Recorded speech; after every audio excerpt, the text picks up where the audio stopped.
Hello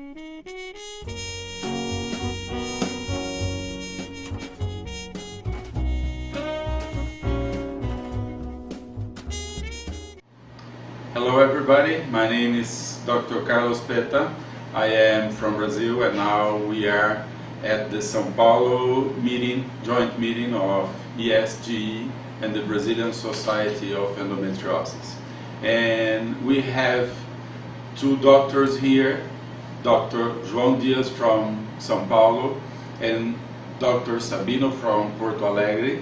It's in the south of the country, and we are going now to discuss infertility and endometriosis. Dr. Sabino, what's the relationship about endometriosis and infertility? Hi. Endometriosis is associated with infertility. 30% of patients with infertility have some kind of endometriosis. On the other hand, patients with endometriosis have an increased prevalence of infertility or subfertility. Patients without endometriosis will have 20-25% of fertility by month, and patients with endometriosis will be pregnant in 2 or 4% per month. So it's a very close relationship between endometriosis and infertility or subfertility. Dr. Diaz, are women with endometriosis have infertility? How much time would you wait before indicating a surgical treatment for this probable or possible endometriosis? Hi everybody, Carlos.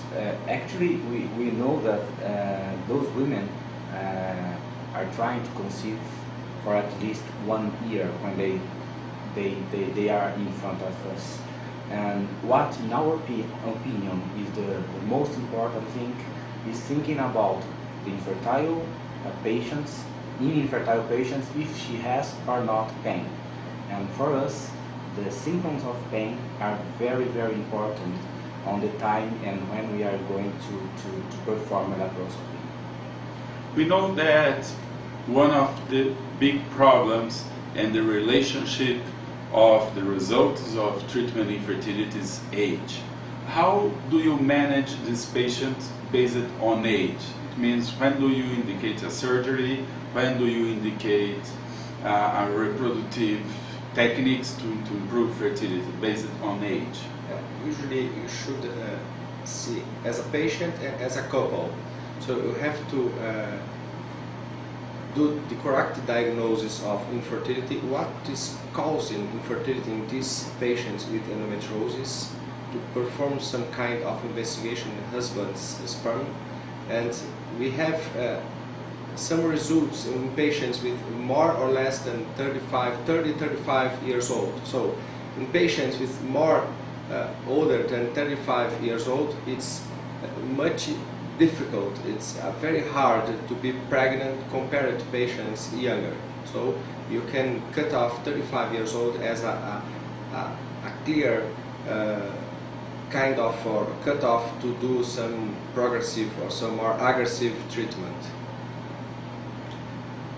João, after you have made surgery and you have a patient below 35 years old and you are happy with your surgical procedure, what are the next steps for these patients to get pregnant? How much time do you wait until you try any technique of assisted reproduction?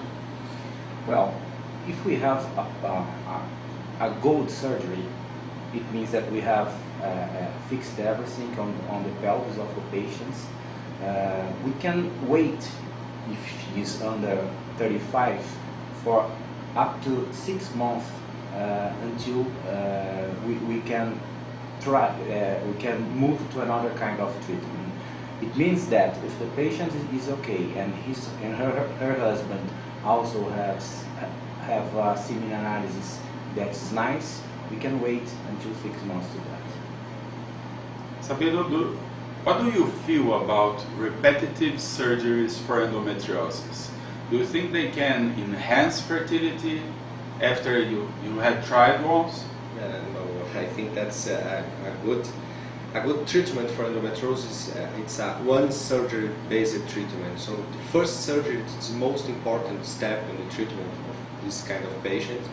We have to do our part to control or to treat the disease in the first surgery, and after that we can do something to improve the pregnancy rate of this group of patients, doing some ovarian stimulation or even doing some kind of IRT treatment.